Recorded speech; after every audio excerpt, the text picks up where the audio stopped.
menggunakan metode wafa irama Hijaz 3 lagu. Acara selanjutnya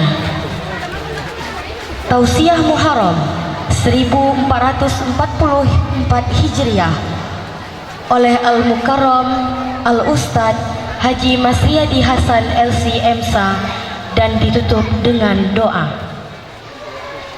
Pergi bercuti ke Kota Padang, jangan lupa membeli kerupuk sanjai atau di sanjai mintuo.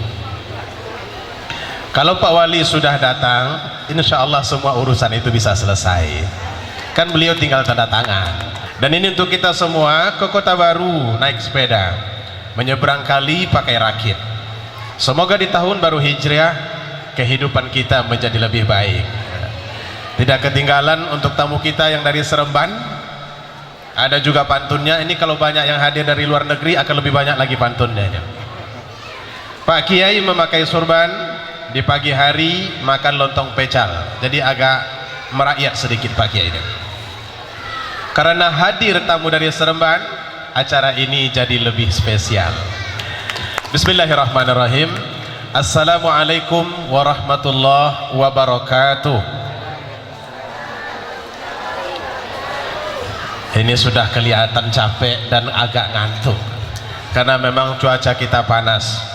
Alhamdulillah, salatan wa salaman ala Rasulillah wa ala alihi wa sahbihi wa mawala, amma ba'du. Yang saya hormati Bapak Wali Kota dan kemudian Kakan Kemenak yang diwakili tadi oleh Pak Sudarmanto. Terima kasih Pak sudah hadir. Kemudian ada rekan saya Ketua Basnas Provinsi Riau. Ini Basnas ini sekarang sedang manis-manisnya, lebih manis dari gula. Karena itu banyak yang berminat. Mudah-mudahan Basnas akan semakin membaik ke depan, amin. Kemudian yang kita hormati Ketua Yayasan, yang kita banggakan tadi ada ibu-ibu tampil di awal. Saya pikir anak-anak gadis, tapi setelah ditatap rupanya sudah tua-tua. Namun semangatnya tetap seperti semangat muda. Juga yang kita banggakan seluruh wali santri, anak-anak kami yang memberikan penampilan yang sangat menarik tadi. Ada penampilan silat, tari, dan tidak kalah juga tahfizul Quran. Semoga kita semua mendapatkan berkah dari tempat ini dan juga dari acara ini, amin ya rabbal alamin. Hadirin yang dimuliakan Allah subhanahu wa ta'ala, hijrah itu merupakan momen tonggak kebangkitan agama. Boleh kita katakan bahwa Islam itu besar, itu mulai dari peristiwa hijrah. Karena itu ketika Umar bin Khattab rapat bersama sejumlah sahabat untuk menentukan kapan mau kita letakkan tahun baru Islam ini, kata yang lain kita jadikanlah kelahiran Nabi Muhammad. Ternyata tidak disetujui, karena kalau lahirnya Nabi Muhammad sebagai tahun baru, maka kita sama dengan Kristiani. Lalu ada yang bilang tahun diangkatnya Nabi menjadi Rasul, tidak juga disetujui. Baru ketika diusulkan agar menjadikan peristiwa hijrah sebagai titik tolak tahun baru Islam, semua yang hadir ketika itu menyetujui. Kata Umar bin Khattab, inilah permulaan terjadinya perbedaan antara yang hak dan batil. Pindahlah hak ke Madinah dan tinggal yang batil di Mekah. Maka sejak saat itu umat Islam itu sudah mengenal tahun baru sendiri, yaitu tahun baru hijrah. Maka kelahiran orang pada waktu itu semuanya mengikut tahun baru hijrah. Lahir Imam Syafi'i pada tahun 150 hijrah, lahir Imam Hanafi tahun 180 hijrah, sampai generasi-generasi seterusnya itu semuanya masih dalam hijrah. Hanya sekarang ini karena keberhasilan penjajah, mereka berusaha menghilangkan nilai-nilai dan simbol agama itu dari masyarakat kita, hingga semua yang bernuansa agama sampai kepada penanggalan agama itu dihilangkan, dan mereka lebih memperkenalkan yang mereka bawa yaitu Masehi. Karena itu sekarang kalau kita tanya, ada yang tahu kita lahir tahun berapa Hijrah? Ayo angkat tangan. Kalau dapat saya beri 1 botol Habatus Sauda saya. Itu pun hadiah pula dari Pak Haji tadi. Ada yang tahu tahun berapa Hijrah kita lahir? Tidak. Memangnya Ustaz tahu? Saya pun juga tidak. Begitulah jauhnya kita dari penanggalan hijrah ini. Alhamdulillah, sekarang ini sudah mulai dijadikan sebagai hari besar, hingga kita bisa memperingati. Mudah-mudahan semakin lama semangat berhijrah ini akan semakin membesar pula.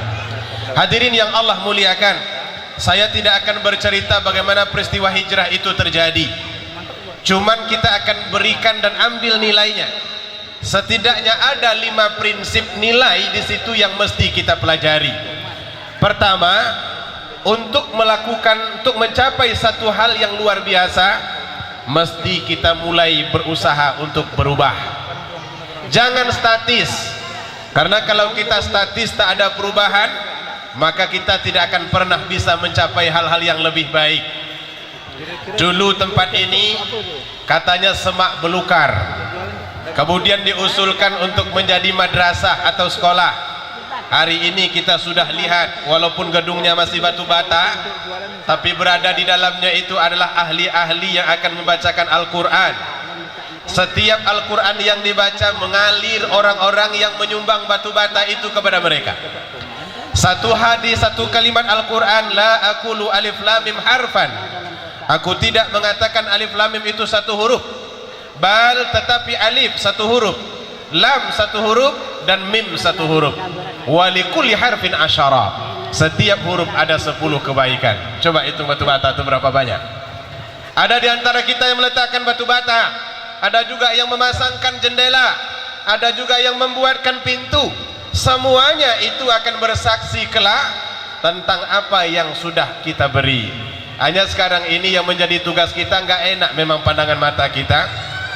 Tengok ke sana bendera, tengok kemari merah putih, di belakangnya cantik, ada pula gambar orang ganteng berdua di situ. Tadi saya lihat kok sama baju saya dengan baju sekarang gitu. Apakah kebetulan atau memang diinformasikan? Jadi tengok kemari oke, tengok ke sana oke, tengok ke situ tak oke. Masih semak. Pertama kali saya datang kemari dulu, rasa-rasanya kita berencana untuk membebaskan ini. Tadi katanya berapa? 130 juta. 130 juta jangan dibayar sendiri Bapak Ibu, bayar rame-rame. Kalau sendiri 130 juta berat, tapi kalau ada 200 orang pembayar, maka kita hanya butuh 650.000 rupiah. Jangan bayar sekaligus, bayar 4 bulan. Kalau 4 bulan 150.000 rupiah. Inilah kelak yang akan menjadi kenang-kenangan. Kita akan mati, kata Pak Wali kita tadi, tapi bekas bisa kita tinggalkan. Istilahnya bekas itulah yang akan hidup. Ini ada satu ayat yang sangat baik dalam surah Yasin.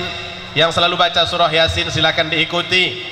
Inna nahnu nuhyil mauta wa naktubu ma qaddamu wa atharahum wa kulla syai'in ahsaynahu fi imamin mubin.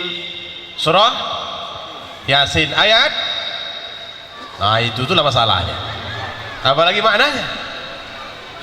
Tapi sering dibaca? Sering. Apa artinya ini? Kata Allah, kami akan hidupkan kembali kelak orang yang sudah mati.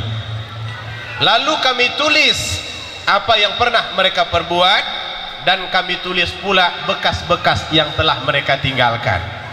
Kita ini kalau sudah sampai 80 tahun hebat itu. Tapi kata Nabi, A'mar ummati ma baina sittina ila sab'in. Umur umatku itu cuma antara 60-70. Maka kalau sudah sampai 58 pensiun, sampai 60 sakit-sakitan, sampai 70 ya inna lillahi wa inna ilaihi raji'un.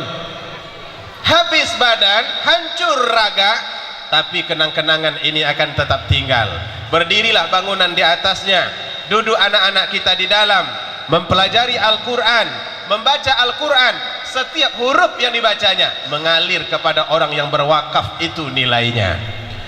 Maka oleh karena itu orang yang sayang kepada harta itu ibu bapak, bukan disimpannya di bank. Kalau disimpan di bank, itu menjadi sumber konflik anak-anak setelah kita mati. Kata abangnya, saya mau yang di Bank Mandiri, yang adiknya punya saya mau di Bank Riau, yang ini saya mau ini. Jarang sekali yang aman. Maka kalau kita cinta kepada harta, belanjakan di jalan Allah. Kalau sudah dibelanjakan di jalan Allah, apa kata Allah Ta'ala? Ma amsaktum, apa yang kalian pegang, yanfad wa ma indallahi baqi. Apa yang kalian tahan pasti akan habis, nggak akan ada yang lama tahannya. Ini baju berapa lama tahannya nih? Sebentar, ini baru 3 kali pakai udah mulai pudar. Kalau baju merah pudar, baju hitam pudar, baju putih usang, kopiah usang, sebentar cuma tahannya. Tapi apa yang sudah disedekahkan baki, itu yang akan kekal selama-lamanya. Kita ini kalau sudah tua, kita tidak butuh lagi yang hebat-hebat itu. Baju kaos itu baju kaos yang melar, kemudian kemeja yang lama. Maunya badan tuh begitu. Maka harta benda yang kita butuhkan itu tak perlu banyak. Lalu mau dikemanakan sisanya? Belanjakan di jalan Allah, biar dia menjadi teman kita kelak di hari akhirat. Ibu bapak yang dirahmati Allah, alhamdulillah, ini inabah ini walaupun tadi kita dengar begitu berat, saya ingin mendapatkan semangat dari kita. Mampukah kita membebaskan lahan ini? Enggak semangat. Ulang lagi, mampukah kita membebaskan lahan ini? Kenapa cuma ibu-ibu yang hitam saja? Insya Allah. Yang lainnya mana? Kalau sudah ikut yang di belakang selesai itu. Yang kedua, makna hijrah itu artinya keberanian. Orang Islam itu tak boleh penakut. Orang Islam itu tak boleh pengecut. Sekalipun musuh lebih besar dan jumlahnya lebih banyak, kita punya Tuhan yang jauh lebih kuat daripada. Bagaimana ini keadaannya? Serahkan kepada Allah Ta'ala. Jangankan kita yang besar-besar ini, tuh daun sehelai itu ibu bapak jatuh, itu diketahuinya itu. Wa ma tasqutu min waraqatin illa ya'lamuha wala habbatin fi dhulumatil ardi wala ratbin. Akasia jauh sekali. Ya itulah kira-kira. Ada daunnya yang kuning jatuh ke tanah. Jangan pikir Allah tidak tahu daun yang jatuh itu. Di mana posisi jatuhnya? Time jatuhnya, kapan dia harus jatuh, itu Allah sudah mengatur semuanya fi kitabim mubin.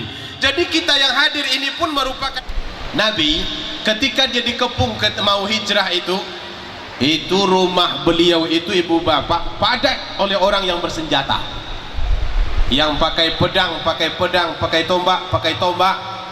Di depan pintu ada, di depan jendela juga ramai. Kata mereka, Muhammad tidak akan lolos malam ini, kita pastikan dia mati.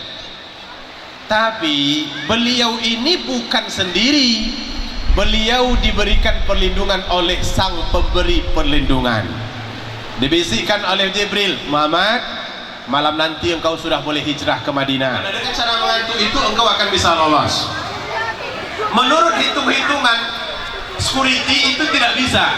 Tetapi ketika Nabi SAW mempraktekkan dan Allah berikan pertolongan, malam itu Nabi tetap berada di dalam. Ali bin Abi Thalib disuruh tidur, engkau tidur di sini, nanti aku akan keluar jam-jam 3 subuh. Sampai orang itu tertidur semuanya. Ini di luar banyak orang ini. Terdengar tapak kaki. Kata Allah Ta'ala, sekarang keluar. Keluarlah Nabi dari rumah itu dalam keadaan bersandar tidur. Yang masih berdiri lihat kawannya, wah aku sendiri yang berdiri, kalian enak-enakan tidur. Diletakkannya tombak, dia pun berbaring juga. Akhirnya tidur semua, Nabi pun keluar. Dan kononnya Nabi ketika itu membaca satu ayat yang mujarab. Apa ayatnya? Khatamallahu. Itu bukan. Wa ja'alna min baini aydihim sadda wa min khalfihim sadda fa'aghshaynahum fahum la yubsirun. Juga surah Yasin. Kami jadikan di depan mereka dinding, di belakang mereka dinding hingga mereka tak dapat melihat. Nabi taburkan pasir di atas kepalanya, semakin nyenyak tidurnya semuanya. Akhirnya setelah Nabi sampai, baru mereka bangun. Rupanya kalau sudah kena ayat itu, orang bisa tak nampak kita lewat. Tapi ini tak boleh dipakai untuk yang jelek.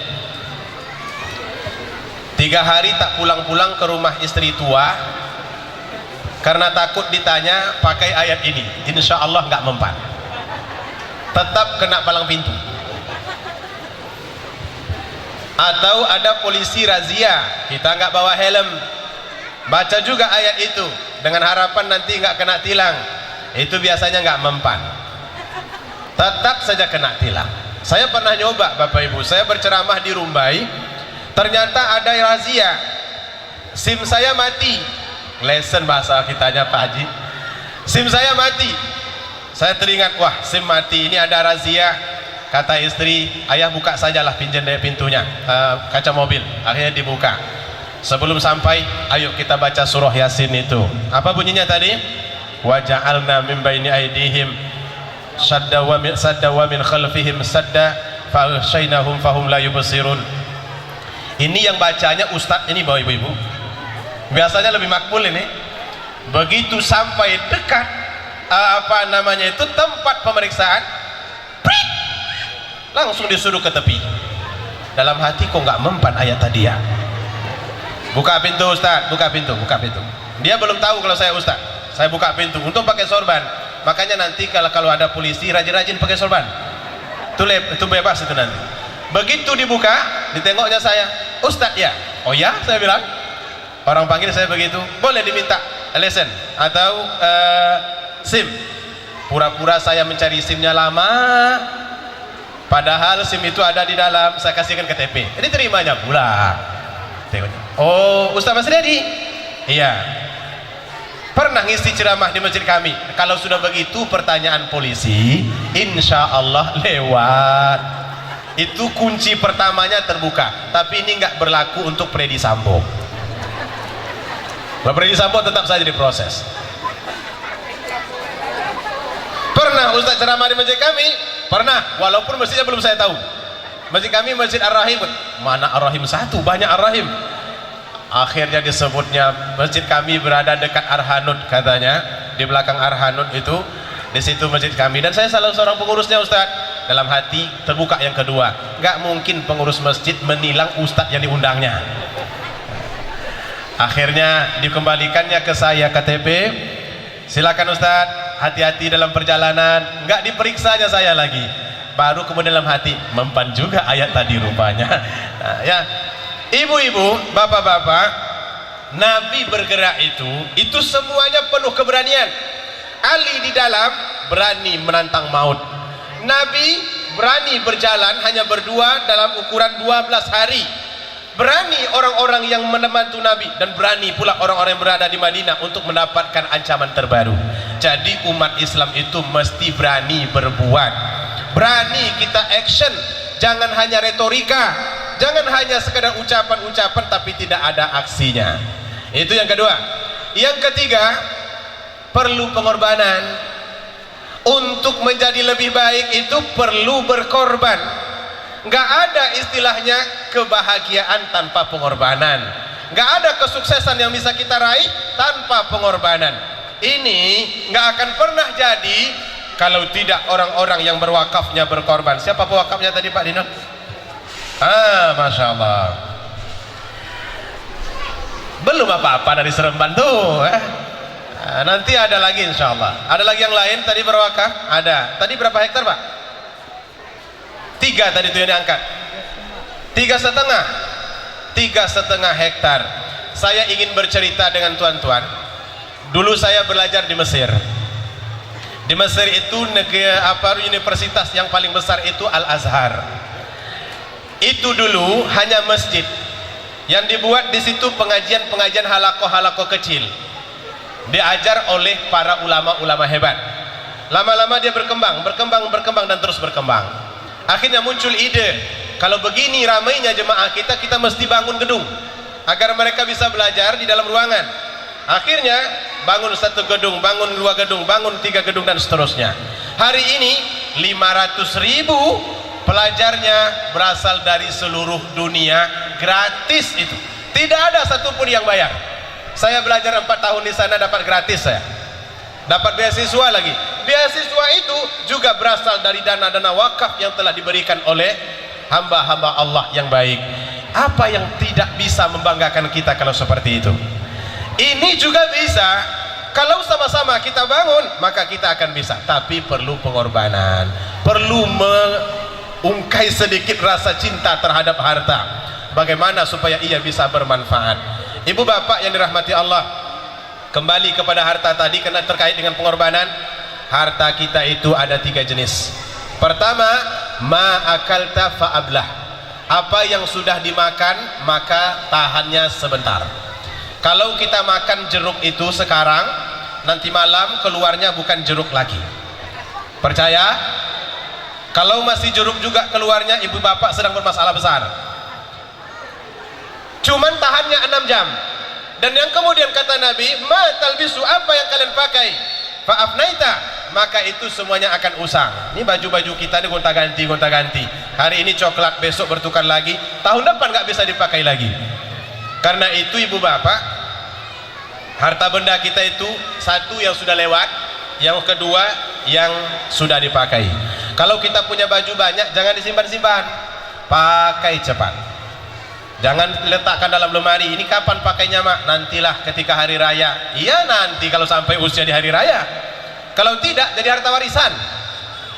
Pakai cepat. Malam-malam tuh pakai saja. Mau pakai jubah besar-besar, tumben pakai jubah malam-malam begini.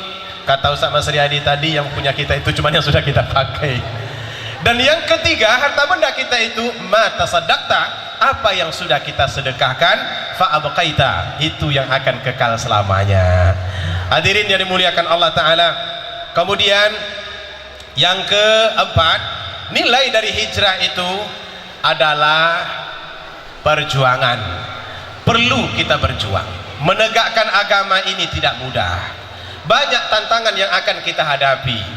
Sebahagian orang justru mengacukan jempol tapi tidak tegak, melainkan turun. Mereka berpandang bahwa agama ini bukan sesuatu yang penting untuk dimiliki, apalagi berkaitan dengan masa depan. Sampai hari ini masih banyak orang bisa berkorban untuk mengursuskan anaknya matematik, tapi mereka tak siap untuk memberikan biaya anaknya belajar Al-Quran. Kalau anak sudah tinggi pelajaran IPA-nya, kembang lubang hidung bapaknya dan maknya, tapi kalau anaknya pandai baca Al-Quran, biasa-biasa saja. Itu masih banyak yang berada di luar sana. Ini yang menjadi tantangan kita pada hari ini. Dan kita mesti buktikan bahwa Islam itu bukanlah sesuatu yang mesti dikatakan tertinggal. Bahkan dengan Islam itu kita bisa jadi lebih hebat. Hari ini alhamdulillah, sekolah-sekolah yang berbasis agama itu sangat banyak sekali. Saya kebetulan juga pimpinan pondok di Pekanbaru, tapi untuk tingkat SMP dan SMK. Itu mengajar anak-anak kita keterampilan dan sekaligus tahfidzul Quran. Saya bisa memprediksi ibu bapak, orang kalau kurang nilai agamanya, sulit hidupnya di masa depan. Itu sudah saya alami. Kurang nilai agamanya, sulit hidupnya di masa depan. Mungkin dia kaya, masalahnya tidak pernah terpecahkan dan terus akan silih berganti datangnya. Satu masa dulu saya pernah menjadi orang hebat, menjabat sebagai komisaris di sebuah perusahaan, tapi untuk pengawasan di bagian syariah. Setiap orang yang datang itu harus melewati tes syariah. Saya tes mulai dari Al-Qur'annya, kemudian kemampuan untuk beribadahnya dengan baik, kedisiplinannya itu saya perhatikan. Kalau kita lihat di dalam tes itu, maka kita bisa memprediksi, ini si fulan ini bekerjanya di sini sebentar, ini akan lama, ini nanti bermasalah. Itu bisa dilihat. Dari mana kita bisa melihatnya? Dari kemampuan mereka, dari kepemilikan mereka terhadap agama. Kalau nilai agamanya minim, biasanya susah dia bertahan di tempat kerja. Itu sudah saya lihat itu. 6 tahun saya meneliti itu. Oh, si fulan datang, orang beragama itu kata-katanya lembut, sentuhannya lembut, bicaranya bagus. Itu yang diinginkan oleh dunia kerja di masa depan. Selain keterampilan, akhlak itu lebih penting, ibu bapak. Cerdas penting, akhlak jauh lebih penting. Maka anak kita yang dididik di Inabah ini bukan hanya sekedar hebat dalam akademik, insya Allah anak kita juga berakhlak mulia. Setuju? Dah mulai mengantuk, dah tak terdengar lagi setuju. Sebenarnya saya mengantuk juga, tapi karena wajib berceramah macam mana lagi, apalagi panasnya mengarah kemari. Sebab itu saya menghindar ini. Nah, kemudian yang kelima yang mesti kita miliki adalah perencanaan yang rapi. Mau kita apakan sekolah ini untuk 10 tahun yang akan datang? Kami ingin gedung ini bersambung nanti. Kami ingin menjadikan ini sebagai lapangan futsal anak-anak. Kami ingin ada bangunan menghadap kemari. Kami ingin begini-begini. Itu bukan yayasan. Kalau yayasan berkata ingin, itu wajar karena mereka memang pengurus. Yang perlu kita tanya, andil saya apa ya? Andil saya apa? Itu yang perlu kita tanamkan. Biarlah nanti saya tak mampu baca Al-Quran, anak-anak saya mampu baca Al-Quran. Kita kan kalau sudah tua itu agak susah memang baca Al-Quran, karena sebagian besar huruf Al-Quran itu keluar dari ujung lidah dan pangkal gigi. Ta, apalagi zal. Coba kalau ini tidak ada, sebut, masih bisa? Coba Pak Dinul sebut. Tak mau, nggak tepat sebutannya karena shot yang keluar. Dulu saya tuan tinggal di Kuala Lumpur 6 tahun. Saya mengajar Al-Quran. Salah satu yang saya ajar itu adalah seorang dokter dulu kuliah di Amerika dan dosen UIA. Tapi sayangnya waktu itu beliau belajar itu sudah pencen dan stroke bagian kiri badannya, kena lidahnya. Kalau dia belajar Al-Quran itu menyebut huruf itu, ibu bapak, mulutnya terbuka dulu, hurufnya tak keluar, teragak-agak. Begitulah saya harus memanagenya, bagaimana supaya bisa terdengar. Tapi beliau tidak pernah berhenti belajar. Yang membuat beliau itu bisa bertahan, saya selalu puji beliau setiap selesai belajar.